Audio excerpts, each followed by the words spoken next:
But what about the way that these stories are told and put together? Here's composition. Now this is probably the biggest difference between the two stories. The movie's version of the story is actually pretty faithful to the book, but the way the two stories are presented differs. As we already mentioned, the book is narrated for us by an older, wiser Scout Finch, telling us stories from her childhood. And really, that's exactly what the book is, a collection of stories. Obviously the Tom Robinson and Boo Radley plots are the big ones, but there are a lot of other little stories in there as well. The movie focused more on the two big plots of the book, the Boo Radley story and the court case of Tom Robinson. It's not so much the culmination of 3 years worth of stories from Scout's childhood as it is just these two. So there's a little more focus and the pacing is a little bit faster in the movie. But the movie misses out on a lot by telling the story in this way. The most obvious thing missing is that wonderful style of writing, which sounds like a combination of an old woman telling stories to her grandchildren and a lawyer giving a closing argument in a courtroom. Now, to the movie's credit, it does make it pretty obvious that the story is being told from Scout's point of view.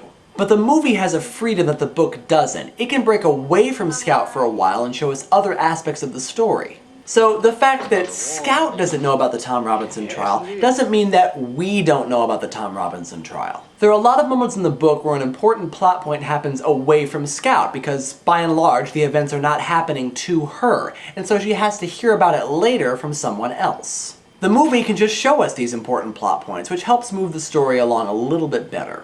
But I think the overall message of being able to look at the world from someone else's point of view is stronger when you consider all of Scout's stories, all of her experiences, and all of the people that she has encountered in the 3 years that our story takes place. At the end, when she's considering this point, she brings all of these things together in her head. Plus, the fact that this is supposed to be a collection of several stories means that scenes like Atticus shooting the rabid dog or Scout dressing up as a ham for the school play don't seem quite as out of place in the book as they do in the movie. The book's version of the story might not be as focused and streamlined, but ultimately I think that's what I like about it. It takes its time and tells these stories in the way that they ought to be told. But can the images from the movie compete with the descriptions from the book? Let's take a look at Imagery. Now, I realize that there's nothing terribly complex or innovative about the imagery in the movie. Everything is pretty simple and straightforward, though I do really like this opening credits sequence, and the music is especially good. Also, I'm not entirely sure whether it was a creative decision to make the film in black and white. I know that color film existed back then, but it may have been too expensive for this production. However, if it was a creative decision, it's actually a pretty good idea for this film.